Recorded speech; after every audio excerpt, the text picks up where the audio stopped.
हाय दोस्तों, इस समय मैं हूँ कोची इंटरनेशनल एयरपोर्ट के टर्मिनल 3 पर और यहाँ से मैं शुरू करने वाला हूँ एक अपनी नई इंटरनेशनल ट्रिप। ये इंटरनेशनल ट्रिप काफ़ी चैलेंजिंग होने वाली है, इसलिए मैं काफ़ी एक्साइटेड भी हूँ और नर्वस भी। दोनों के रीज़न सेम है। ये ट्रिप मेरे लिए सोलो है और सोलो ट्रिप अपनी लाइफ में मैं पहली बार कर रहा हूँ, वो भी इंटरनेशनल। बहुत सारे चैलेंजेस हैं इस ट्रिप को लेके। सबसे बड़ा चैलेंज जो मेरे लिए है वो ये है कि मुझे पता ही नहीं कि क्या क्या चैलेंजेस हैं। जो चैलेंज मुझे दिखाई देता है, कहाँ जाना है, क्या करना है, इन सब सारी चीज़ों के बारे में किसी से कोई डिस्कशन नहीं हो सकती है। सारे डिसीजन आपको खुद को लेने होंगे, आपको कोई भी बताने वाला नहीं है। इस ट्रिप में जा रहा हूँ मैं दुनिया की चौथी सबसे बड़ी कंट्री पॉपुलेशन के हिसाब से। वीडियो को पॉज कीजिए और आप लोगों को अगर उस कंट्री का नाम पता है तो कमेंट में फटाफट से मेंशन कीजिए, नहीं पता है तो प्ले कीजिए, मैं बताता हूँ। उस कंट्री का नाम है इंडोनेशिया। इंडोनेशिया का स्प्रेड भी काफ़ी बड़ा है। अगर आप वेस्ट में देखेंगे तो अंडमान निकोबार के पास से शुरू होता है और ईस्ट में पपुआ न्यू गिनी तक फैला हुआ है, यानी कि इंडियन ओशन से लेके पैसिफिक ओशन तक इतना बड़ा स्प्रेड है इंडोनेशिया का। इंडोनेशिया में स्पेसिफिकली मैं जा रहा हूँ बाली वाया कुआलालंपुर। मेरी फ़्लाइट है एयर एशिया की, थोड़ी देर में यहाँ से डिपार्चर है। आपको फ़्लाइट में बैठने के बाद बताता हूँ कि मेरा एयर एशिया का इस ओवरनाइट फ़्लाइट का एक्सपीरियंस कैसा है। फ़र्स्ट टाइम मैं एयर एशिया की ओवरनाइट फ़्लाइट ले रहा हूँ। ये फ़्लाइट मुझे काफ़ी सस्ती पड़ी है, लगभग 5,500 की कोची से बाली की। अगर मेरी तरह आपकी टांगें लंबी नहीं है तो आपको इमरजेंसी एग्ज़िट की सीट लेने की ज़रूरत नहीं है, जो कि मैंने ली है क्योंकि मेरी टांगें लंबी है और रात को थोड़ा सा कंफर्ट चाहिए था। तो अगर आप चाहें तो इमरजेंसी सीट ना लें तो आपके 750 रुपये और बच सकते हैं जो मैंने लगाए हैं। मैंने बैगेज नहीं लिया था। इस एयर एशिया की लो कॉस्ट एयरलाइंस की फ़्लाइट पे बैगेज अलाउंस नहीं होता है। मैंने बैगेज नहीं लिया था, सिर्फ 2 हैंड बैग्स हैं मेरे पास। इसका भी बहुत मज़ेदार एक्सपीरियंस था मेरा चेक इन काउंटर पे। मेरे बैग्स को जब वे किया गया तो थोड़ा सा एक्सेस था। 7 किलो का अलाउंस होता है दोनों बैग्स मिला के, थोड़ा सा एक्सेस था। मैंने रिक्वेस्ट की चेक इन वाले भाई साहब से, तो उन्होंने मुझे परमिट किया कि आप ये बैग लेके जा सकते हैं, पर नेक्स्ट टाइम से ख्याल रखिएगा। तो आप कभी भी इस तरह की ट्रिकी सिचुएशंस में फंसे तो आप रिक्वेस्ट करेंगे तो सारे लोग आपकी बात सुनते हैं। रिक्वेस्ट हमेशा हर मौके पे करना चाहिए। अगर कहीं भी आपकी गाड़ी अटक रही हो तो गाड़ी वहाँ से निकल जाती है। इस ट्रिप की शुरुआत यहाँ कोची से नहीं हुई बल्कि हुई है मुंबई से। दोपहर में 2-2:30 बजे मैं मुंबई से निकला था। काफ़ी बारिश हो रही थी, ट्रैफिक बहुत बुरा हाल था। फिर मैं वहाँ से ट्रैफिक में लड़ते झगड़ते कैसे कैसे करके एयरपोर्ट पे पहुँचा। वहाँ पे फ़्लाइट डिलेड थी। गो एयर की फ़्लाइट ली मैंने मुंबई से कोची के लिए, जो लगभग 1-1.25 घंटे की देरी से मुझे कोची पे उतारी। अब मुंबई से कोची, कोची से कुआलालंपुर, कुआलालंपुर से बाली, ये 2 स्टॉप्स मैंने क्यों लिए हैं, इसका वन एंड ओनली रीज़न है। जो टिकट प्राइसेस मुझे मिली इस पूरे ट्रिप के लिए वो था 7,500 Mumbai to Kochi, then Kochi to बाली।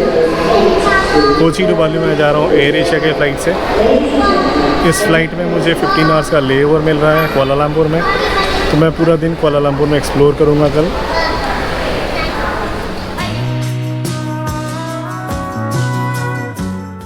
तो इस तरीके से मुंबई से कोची पहुंचने के बाद मेरी 1 हफ्ते की बाली की ट्रिप शुरू हो गई थी इंडिया से।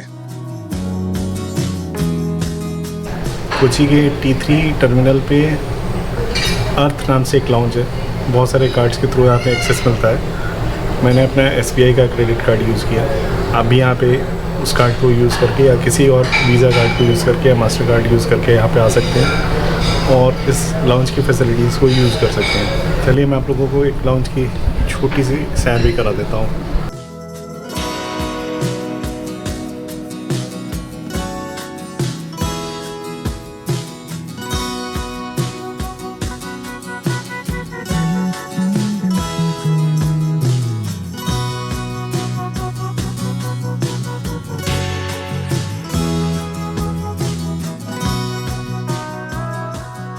ये लाउंज वाकई काफ़ी अच्छा है।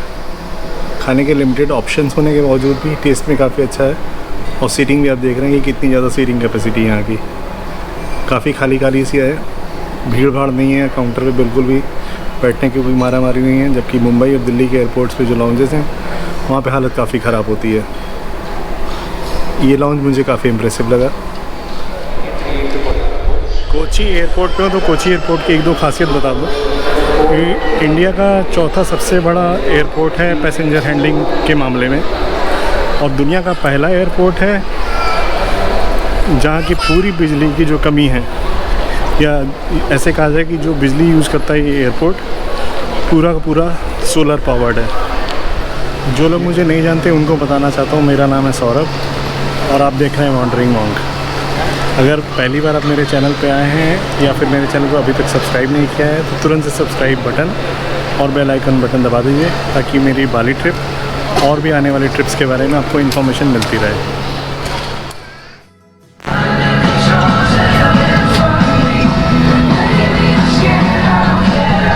हॉट सीट लेने का फ़ायदा भी अलग ही है, पूरी की पूरी रो खाली है, पैर फैला के सोइए। वैसे मुझे नींद तो नहीं आती है, कोशिश करता हूँ, देखता हूँ सो पाता हूँ या नहीं यहाँ पे।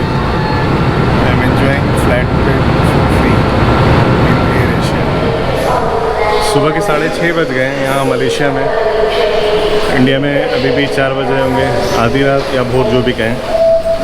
मैं पहुँच गया हूँ KLIA2 यानी कि कोलालमपुर इंटरनेशनल एयरपोर्ट के टर्मिनल 2 पर, जो कि हब है एयर एशिया का।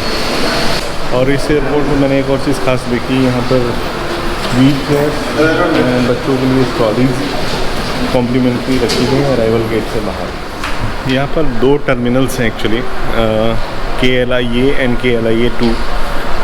यहाँ पर डोमेस्टिक और इंटरनेशनल टर्मिनल की तरह से डिफ्रेंशिएट नहीं किया गया है। दोनों ही टर्मिनल से इंटरनेशनल और डोमेस्टिक दोनों फ्लाइट्स उड़ती हैं। डिफरेंस सिर्फ ये है कि KLIA2 लो कॉस्ट एयरलाइंस का हब है और KLIA फुल सर्विस एयरलाइंस का। मेरी फ़्लाइट काफ़ी अच्छी थी, जर्नी काफ़ी स्मूथ थी, take off landing everything. Seat खाली मिल गई थी, इसलिए लाइफ में पहली बार मैं थोड़ी देर सोया भी पैर फैला के। बस एक चीज़ मुझे पसंद नहीं है एयर एशिया की, उन्होंने मुझसे पानी की बोतल दी और उसके पैसे लिए। सारी airlines low cost full service, कोई भी एयरलाइंस आज तक मुझे ऐसी नहीं मिली थी जो पानी के लिए पैसे आपसे चार्ज करती हो। I mean doesn't seem right कि पानी के लिए आपसे कोई पैसे ले एयरलाइंस। तो अगर कोई भी एयर एशिया का मेरे इस वीडियो को देख रहा है और मेरी बात सुन रहा है तो इस पर थोड़ा सा गौर करे और इस चीज़ को ठीक करने की कोशिश करे। मेरी अगली फ़्लाइट यहाँ से है रात को 9:50 पे, 9:50 in the night local time. यहाँ और इंडोनेशिया में टाइम डिफरेंस नहीं है, सेम टाइम है। मैं 9:50 पे निकलूँगा और रात को 12:50 पे बाली पहुँचूँगा। मेरे पास दिन भर कुछ 15.5 घंटे थे बिताने के लिए, तो मैंने सोचा कि ट्रांजिट हॉल में बिताने से अच्छा है कि मैं शहर ही देख लूँ, इसलिए मैंने वीज़ा ले लिया है यहाँ का।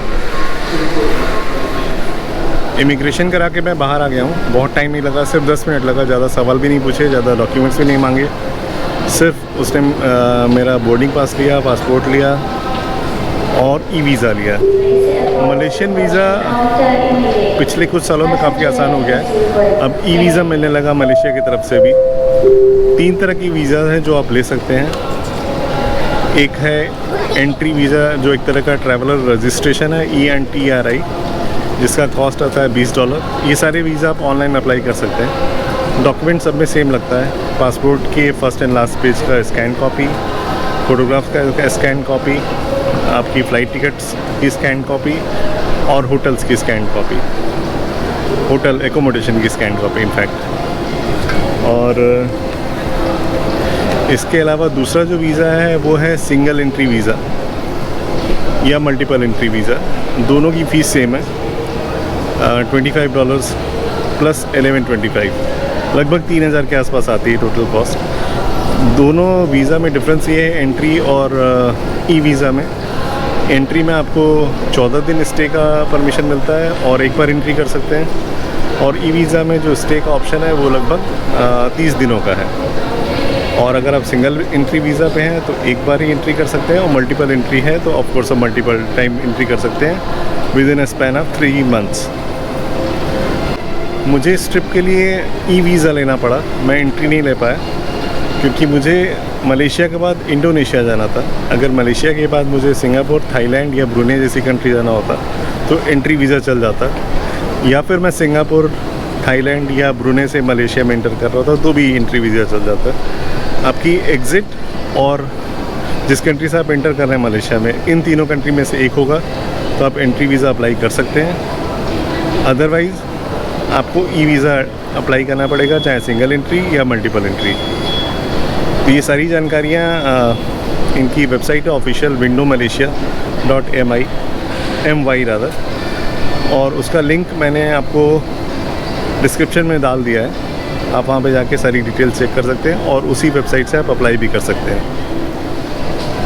फ़िलहाल टाइम है, चल के मैं सिम कार्ड ले लेता हूँ। सिम कार्ड मैंने क्लूक ऐप से बुक कराया था, कॉस्ट है 467 रुपीज़, और ये 15 कंट्रीज़ में चलती है including Malaysia and Indonesia.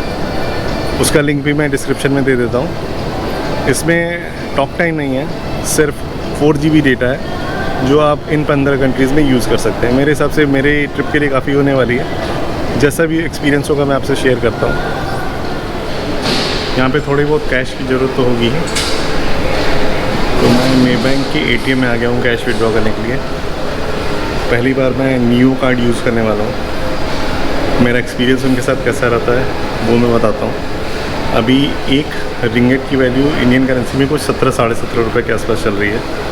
Withdraw करूँगा फिर बताता हूँ कि कितनी वैल्यू मुझे मिली नियो से विड्रॉ करने पे। मैंने भी ATM से विड्रॉ किया नियो कार्ड यूज़ करते हुए। 100 रिंगिट निकाले और मेरे अकाउंट से पैसे कटे 1673 रुपये, यानी कि एक रिंगिट का कॉस्ट लगभग 16 रुपये 73 पैसे आया है। सो आई थिंक ये मार्केट से बेटर रेट या मार्केट के इक्वलेंट रेट ही है। मुझे पहले पता था 17-17.5 रुपये, पर शायद प्राइस उससे थोड़ा कम हुआ, मुझे लेटेस्ट अपडेट नहीं है। तो नियो मुझे लगता है कि काफ़ी हेल्पफुल प्रूव होने वाला है इंटरनेशनल ट्रैवलर्स के लिए आने वाले दिनों में। पूरे ट्रिप के बाद मैं पूरा आपको अपना एक्सपीरियंस शेयर करूँगा नियो के ऊपर। हम लोग सिम कार्ड लेने के लिए जो मैंने पहले से बुक करा रखा है। काफ़ी भटकने और बहुत सारे काउंटर्स पे पूछने के बाद फाइनली मैं पहुंच गया था ट्यून ट्रैवलर के काउंटर पे, जहां पे मिल गया था मुझे मेरा इंटरनेशनल सिम।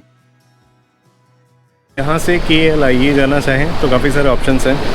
एक ऑप्शन है यहाँ पे फ्री शटल चलती है हर 5 मिनट पे, आप उससे जा सकते हैं, या फिर KLIA एक्सप्रेस है जो कि 3 से 4 मिनट में आपको दूसरे टर्मिनल पे पहुँचा देगी, फुल सर्विस एयरलाइंस के टर्मिनल पे। और तीसरा ऑप्शन है KLIA ट्रांजिट।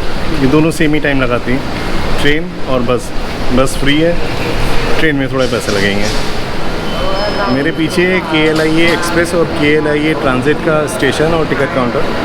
KLIA एक्सप्रेस यहाँ से आपको कुआलालंपुर सेंट्रल तक सिर्फ 35 मिनट में पहुँचा देती है।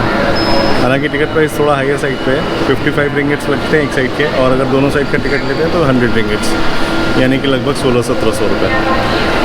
तो मेरा सजेशन है कि अगर आप अकेले हैं तो और ऑप्शंस देखिए। मेरे लास्ट लेग की जर्नी शुरू हो चुकी है। होटल से मैंने चेकआउट कर दिया है और अभी जा रहा हूँ एयरपोर्ट की तरफ। वहाँ पे चेक इन तो नहीं करना है क्योंकि चेक इन पहले से हो रखा है, बोर्डिंग पास मुझे मिल चुका है, बैग ड्रॉप करना नहीं है, तो करानी है सिक्योरिटी एंड इमिग्रेशन और उसके बाद बोर्डिंग। तो दिन भर आज काफ़ी मलेशिया में घूमा खुल के। तो ये मलेशिया वाला जो वीडियो है वो नेक्स्ट वीडियो होगा, तो मेरे चैनल पे बने रहिएगा ताकि बाली से जितनी भी अपडेट्स हैं, जो भी वीडियोस हैं, आपको मिलती रहें और आप सारे वीडियोस को देखते रहिए। पसंद आए तो लाइक, कमेंट और शेयर ज़रूर कीजिएगा। ये है KLIA 2 का डिपार्चर पोर्ट। चारों तरफ सेल्फ चेक इन के कियोस्क लगे हुए हैं। अगर आपको चेक इन करना है तो किसी भी कियोस्क पे जाके आप चेक इन कर सकते हैं, या फिर काउंटर्स भी जहाँ पे बैग ड्रॉप कर सकते हैं मेरे राइट और लेफ़्ट में। अगर आपको बैग भी नहीं ड्रॉप करना है, चेक इन भी नहीं करना, तो मेरे पीछे गेट्स है, उन गेट्स के थ्रू आप इमिग्रेशन और सिक्योरिटी करके सीधे अपने बोर्डिंग गेट तक पहुंच सकते हैं। कि सिंगापुर और कोलालमपुर इन दोनों एयरपोर्ट्स पर मैंने एक चीज़ देखी है कि यहाँ पर जो सिक्योरिटी चेक्स होते हैं वो बोर्डिंग गेट्स पे होते हैं, ना कि एंट्री पॉइंट पे। इसकी अच्छाई बुराई के बारे में मुझे नहीं पता, और आप लोगों ने किसी और एयरपोर्ट पे अगर ये होते देखा है तो प्लीज़ कमेंट में बताइएगा ज़रूर मुझे। कोलालमपुर को फॉर्मली टाटा हो गया, सिक्योरिटी चेक भी हो गया जो फाइनल स्टेप था, अब से बोर्डिंग बाकी है। अब आप लोगों से मैं मिलूँगा बाली इमिग्रेशन क्लियर करने के बाद, फिर बताऊँगा वहाँ की details. Welcome to Bali. 3 take offs and 3 landing के बाद अल्टीमेटली मैं पहुँच गया हूँ बाली। अनऑफिशियली ये cultural as well as tourism का कैपिटल है इंडोनेशिया के लिए। ऑफिशियल कैपिटल है जकार्ता। अभी मुझे यहाँ इमिग्रेशन कराना है, उसके बारे में थोड़ी सी जानकारी दे देता हूँ आपको इंडोनेशिया और बाली के बारे में। यहाँ के लोग बोलते हैं भाषा, इंडोनेशियन भाषा, जो कि मलेशियन भाषा से मिलती जुलती है, और यहाँ पे चलता है इंडोनेशियन रुपया। यहाँ के इंडोनेशियन रुपये की वैल्यू थोड़ी कम है, तो इसलिए इंडिया के लोग जब यहाँ आते हैं तो लखपति फील करते हैं, क्योंकि 1 लाख रुपए की वैल्यू इंडियन करेंसी में 500 रुपये के बराबर होती है। जब मैं 31 जुलाई को इंडोनेशिया लैंड किया उस समय काफ़ी लेट हो चुका था, ये पोर्शन मैं उस समय रिकॉर्ड नहीं कर पाया। अभी जाने वाले टाइम पे कर रहा हूँ इंडोनेशियन वीज़ा के बारे में। बहुत ही सिंपल सा प्रोसेस है, आप सिर्फ अपना पासपोर्ट लेके वॉक इन कीजिए, इमिग्रेशन काउंटर पे जाइए, स्टैम्प करेंगे, आगे बढ़ जाइए। उसके बाद एक छोटा सा कस्टम फॉर्म है, उसमें आपसे कई सारे क्वेश्चंस पूछते हैं, आप क्या लेके आ रहे हैं, करेंसी कितनी कैरी कर रहे हैं, कौन सी करेंसी कैरी कर रहे हैं, एक्सेट्रा एक्सेट्रा। बस आप उस फील्ड कस्टम फॉर्म को लेके जाइए, कस्टम ऑफिसर को दिखाइए और आगे बढ़ जाइए। Then it is welcome to Bali.